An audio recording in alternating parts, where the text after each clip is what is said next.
नमस्कार दोस्तों, मैं हूं विवेक कुमार और एग्जाम प्रेप जोन में आपका बहुत बहुत स्वागत करता हूं। आज मानवता को शर्मसार करने वाली एक ऐसी न्यूज निकल के बाहर आई है, एक ऐसी कहानी निकल के बाहर आई है कि जिसको सुन करके आप भी एकदम शॉक हो जाएंगे। ये जो नीचे बैठे हुए इंसान को आप देख रहे हैं, ये कोई छोटे मोटे आदमी नहीं है। ये है मध्य प्रदेश के चीफ मिनिस्टर शिवराज सिंह चौहान जी। और यहाँ जो ये बैठे हुए हैं, ये है दसमत रावत जी। ये इनका पैर धो रहे हैं और उनसे माफी मांग रहे हैं, क्षमा मांग रहे हैं। अब ऐसा क्या नौबत आया कि मुख्यमंत्री को उनसे माफी मांगने की जरूरत पड़ गई। तो इस इंसिडेंट के बारे में हम लोग पूरा जानेंगे। दसमत रावत जी जो है, ये प्रवेश शुक्ला, वन सेकेंड, दसमत रावत जी जो है ये प्रवेश शुक्ला के यहाँ काम करते थे। अब जब उनका काम खत्म हुआ, उनको पैसा नहीं मिला होगा, तो ये गए प्रवेश शुक्ला जी से पैसा मांगने के लिए। ठीक है, उनको, और ये प्रवेश शुक्ला जी जो थे वो बहुत ज्यादा ड्रिंक किए हुए थे, या तो बहुत ज्यादा ड्रिंक, एकदम नशे में ही लग ही रहे थे वो। क्या है कि इनका एक वीडियो वायरल हुआ था और हाथ में सिगरेट पी रहे हैं। और इन्होंने इनके जब ये पैसा मांगा, बेचारा ये आदमी जब पैसा मांगा तो ये इनके चेहरे पे यूरिनेट कर दिया, मतलब पेशाब कर दिया। तो कितना घिनौना काम किया है उन्होंने। और जैसे ही ये बात पूरा वीडियो, मतलब कि ये वायरल हुआ पूरा, जब हर जगह ये फैलने लगा, तब ये जब वहां के प्रशासन के नजर में आया और जो मुख्यमंत्री है उनके नजर में आया, तो इनके खिलाफ तुरंत अरेस्ट वारंट निकाला गया। शिवराज सिंह चौहान ने इनको तुरंत ही अरेस्ट, मतलब कस्टडी में लेने की बात की। और जो वहां के डिस्ट्रिक्ट मजिस्ट्रेट है साकेत मालवीय, उन्होंने सीएम के जो कॉल था, जो सीएम का जो रिएक्शन था, उसके ऊपर तुरंत इसके ऊपर रिस्पॉन्ड किया। और जो ये प्रवेश शुक्ला है, इसके ऊपर एनएसए एक्ट लगाए, नेशनल सिक्योरिटी एक्ट को इसके ऊपर, इनके ऊपर इम्पोज किया गया। और सिर्फ यही नहीं, साथ ही साथ उनका जो घर था उनके ऊपर बुलडोजर भेजा गया कि ये जो प्रवेश शुक्ला है, ये क्या किए थे कि कुछ ऐसा लैंड था उनके घर के सामने, जो 400 स्क्वायर फीट का लैंड उन्होंने इलीगली ऑक्यूपाई करके रखा था। जैसे होता नहीं है कि लोग, मान लीजिए कहीं घर बनाए, जमीन खाली है, तो वहां पर क्या किए कि थोड़ा सा और आगे बढ़ा करके बना लिए, उसको छेक लेते हैं। उसी तरह से इन्होंने भी कर रखा था। उस 400 फीट जो जगह था, उसको स्क्वायर फीट जो इलीगल इंक्रोचमेंट था, पोर्शन था, उसको तुरंत वहां से तोड़ा गया। यहाँ देख रहे हैं आप इसमें। और जो शुक्ला के फादर हैं, वो बेचारे बोल रहे थे कि भाई हमारा तो इसमें कोई गलती नहीं है, गलती मेरे बेटे ने की है, तो हम लोग जो एक इनोसेंट फैमिली है, हम लोग को तंग ना किया जाए। वो अपना जो वहां का डिस्ट्रिक्ट एडमिनिस्ट्रेशन है, उनसे वो गुजारिश कर रहे थे। और बाद में ये जब बात और आगे बढ़ती है, तो शुक्ला के फादर जो है वो बोल रहे हैं कि ये सब जो है एक कॉन्स्पिरेसी के खिलाफ हमें फंसाया जा रहा है, मेरे बेटे ने ऐसा नहीं किया होगा। लेकिन जो जो जो सीएम है और जो वहां के जो होम मिनिस्टर है, उन्होंने भी बोला गया कि इस तरह का जो भी एक्शन जो किया गया है प्रवेश शुक्ला के तरफ से, उसके ऊपर एकदम स्ट्रिक्ट एक्शन लिया जाएगा। और उनको जहां तक हो सके एक कठोर से कठोर कार्रवाई की जाएगी और सुषमा रावत जी को एक जस्टिस प्रोवाइड किया जाएगा। ठीक है, साथ ही साथ तो मैंने आपको अभी बताया है कि उन्होंने अपने सीएम ने अपने आवास पे भी उन्हें बुलाया, उनको सॉल गिफ्ट किया, उनसे माफी मांगा, उनका पैर धोआ। इस तरह का इंसिडेंट सामने निकल के आया। साथ ही जो प्रवेश शुक्ला है, मतलब अब इसमें और फ्यूल कैसे हो गया, मतलब ये और ज्यादा बात में आग कैसे लग गया।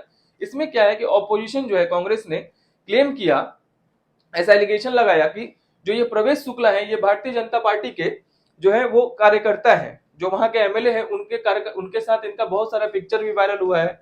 मतलब कि बहुत सारा पिक्चर, जो भी इनको अपॉइंट किया गया था एज ए कार्यकर्ता, वो सब भी, जो भी अलॉटमेंट का था वो भी वायरल हुआ। और इनको दिखाया जा रहा है कि ये जो है, इनका वहां से कहीं ना कहीं बीजेपी का जो जो वहां के जो एमएलए हैं उनके साथ इनका अच्छा टर्म है। इसके कारण बीजेपी को जो है बहुत सारा क्रिटिसाइज भी झेलना पड़ रहा है।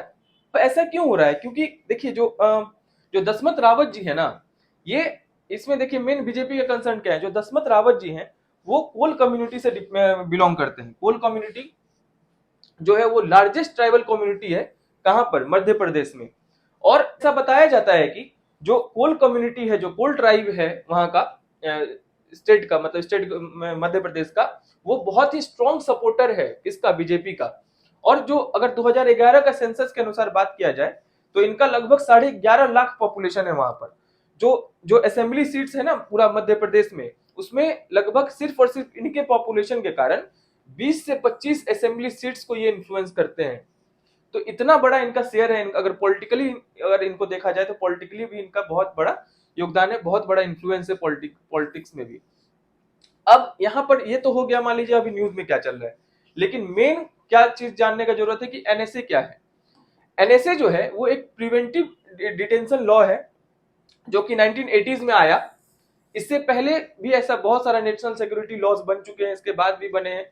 इसको जो है 1955 में, जब उस टाइम 1950s में, सॉरी 1950s में ही जो 1950s में ही जो पीडीए था और प्लस 1971 में इंदिरा गांधी के टाइम में जो मीसा एक्ट था, इसको इंक्लूड करके, इन दोनों के प्रोविजंस को इंक्लूड करके नेशनल सिक्योरिटी एक्ट बनाया गया। ये क्या कहता है कि अगर कोई भी मतलब कि आदमी अगर पब्लिक ऑर्डर को, मतलब किसी भी तरह का पब्लिक ऑर्डर या नेशनल सिक्योरिटी को अगर वो थ्रेट पहुंचाता है, अगर वो उसको किसी भी तरह से ठेस पहुंचाने की कोशिश करता है, तो पुलिस उसे डिटेन करेगी बिना कारण बताए, बिना एफआईआर दर्ज किए पुलिस उसे उठा लेगी। ठीक है, कि ताकि अगर फ्यूचर में अगर कोई भी ऐसा क्राइम हो, किसी के ऊपर शक हुआ पुलिस को कि ये ऐसा कोई काम कर सकता है जिस कारण से हमारे नेशनल सिक्योरिटी को थ्रेट पहुंच सकता है, या किसी भी रीजन से ये आगे कोई ऐसा क्राइम कर देगा जिस कारण से लोगों को परेशानी होगा, तो पुलिस उसे पहले ही उठा लेती है। अब इस सेंस में मतलब कि ये जो न्यूज है, इसमें किस तरह से इसमें देखा जाए कि अगर मान लीजिए कि जो कोल ट्राइब था, अगर ये एक दलित के ऊपर जो हमला हुआ, ये पूरा का पूरा समझिए एक ट्राइब के ऊपर हमला हुआ, अगर ये इंस्टिंक्ट कर जाता लोगों में, अगर ये किसी तरह से इसको अगर भड़का दिया जाता, तो फिर से अभी देख रहे हैं थोड़ा सा भी कुछ प्रॉब्लम आता है तो अगर एक ट्राइब या एक कम्युनिटी अगर पूरा जोर शोर से लग जाती है, तो अभी मणिपुर का सिचुएशन हम लोग देख रहे हैं कि क्या स्थिति बना हुआ है। इस तरह से वो भी एक नेशनल सिक्योरिटी को थ्रेट पहुंच सकता है, इस कारण से इनके ऊपर एनएसए लगाया गया। एनएसए जो है, इसमें क्या है कि ये जो है किसी भी आदमी को डिटेन कर सकता है, ये तो मैंने आपको बता ही दिया। नेशनल सिक्योरिटी अगर वो किसी भी तरह से वैनिश करता है तो, और साथ ही साथ गवर्नमेंट जो है उसको कोई भी पब्लिक ऑर्डर या जो मेंटेनेंस ऑफ सप्लाईज है या सर्विस एजेंसियल्स ऑफ द कम्युनिटीज है, उसको भी अगर डिसरप्ट करने का कोई भी कोशिश करता है, तो उसके ऊपर भी एनएसए लगाया जा सकता है। इसका एग्जाम्पल आपको मिलेगा देखने के लिए, जो यूपी का केस था। यूपी में अभी जब पिछले साल जब कोरोना का बहुत ज्यादा प्रॉब्लम चल रहा था, तो उस समय भी आपने देखा होगा कि जो भी लोग इस तरह के सर्विसेज में अगर किसी भी तरह का बाधा डाल रहे थे, उनके ऊपर भी ने योगी सरकार ने उसके ऊपर एनएसए एक्ट लगाया था। और ये जो है ना एक्ट, इसमें 12 मंथ, सबसे मेन चीज ये है कि लगभग 1 साल तक इसको बिना किसी चार्ज बताए पुलिस इसको डिटेन करके रख सकती है अपने पास। इवन शुरुआत का 10 दिन में तो इन्हें कुछ भी नहीं पता, मतलब नहीं भी बताया जाएगा ना, कुछ भी नहीं, फिर भी इनका सब चलेगा। ये एनएसए का ये बहुत ही कठोर, मतलब कि अगर कहा जाए तो बहुत ही कठोर ये एक्ट है। ठीक है, आगे इसी चीज से रिलेटेड है schedule caste and schedule tribe prevention of atrocities act, इसके बारे में भी जानेंगे। 1 सेकेंड। तो schedule caste and schedule tribes जो एक्ट है, ये 1989 में आया था, जिसको पार्लियामेंट के द्वारा इनेक्ट किया गया। ये भी जो है जो कमजोर तबका है, जो कमजोर तबका मतलब इन द सेंस कि जो दलित है या जो एससी मतलब शेड्यूल कास्ट है, शेड्यूल ट्राइब्स के जो लोग हैं, उनके ऊपर अगर किसी भी तरह का अत्याचार किया जाता है, तो उनके उसके ऊपर फिर एससी एसटी एक्ट के थ्रू उनके ऊपर कोई भी कार्रवाई की जाती है। ठीक है, कि उनके अगेंस्ट किसी भी तरह का कार्रवाई ना हो, मतलब कि कोई भी उनको छेड़छाड़ ना करे, कहने का मतलब परेशान फालतू का ना करे, इसलिए ये एक्ट लाया गया।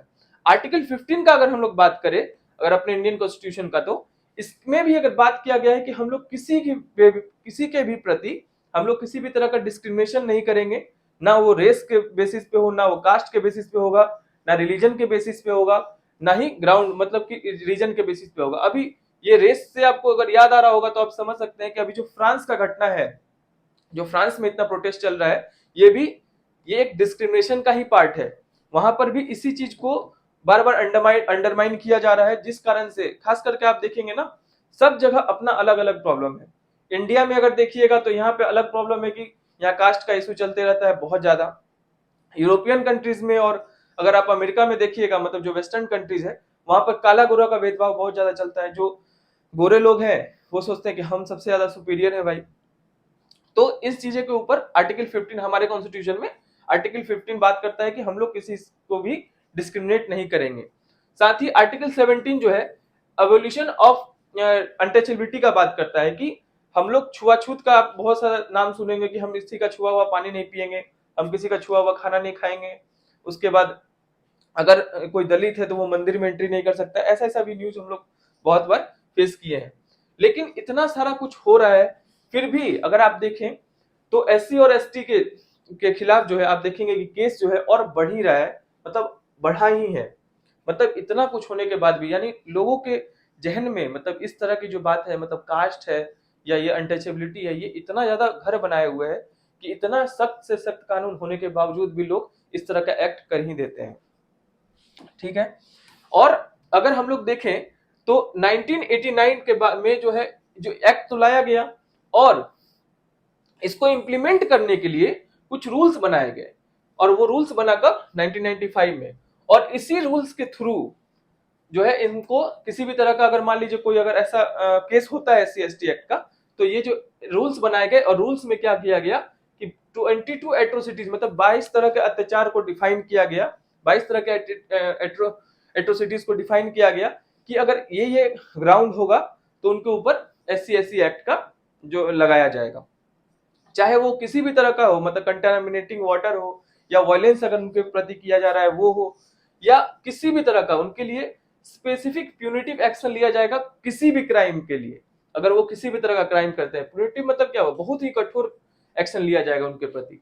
साथ ही जब 2015 में मोदी गवर्नमेंट था, तो उस समय क्या किया गया कि इस जो ये जो था ना 22 एट्रोसिटीज, इसको और बढ़ा करके 47 कर दिया गया। ठीक है। इसमें बाद में जोड़ा गया मैनुअल स्कैवेंजिंग को, जो फोर्सली किसी का मतलब बाल छील देना होता है, या किसी का तो आप देखे होंगे कि आधा मुंह छील देना होता है, इस तरह की जो घटना सामने निकल के आती थी। या देखिए ये हो गया मैनुअल स्कैवेंजिंग, ये भी अब लीगल नहीं है। अब बताइए, ये बेचारा इंसान, इसको कचरा में डाल दिया गया है और ये निकाल रहा है। अब कुछ लोग आज के भी डेट में ये प्रैक्टिस हो रहा है, वो छुपा हुआ किसी से नहीं है। अब इन लोगों को अब किसी किसी को खाने का ही दिक्कत है, या उनको जो सरकार का हर एक वेलफेयर स्कीम से उन तक नहीं पहुंच पा रहा है, वो आज भी अपने सरवाइव को लेकर के सफर कर रहे हैं, मतलब उसके ऊपर क्वेश्चन मार्क है।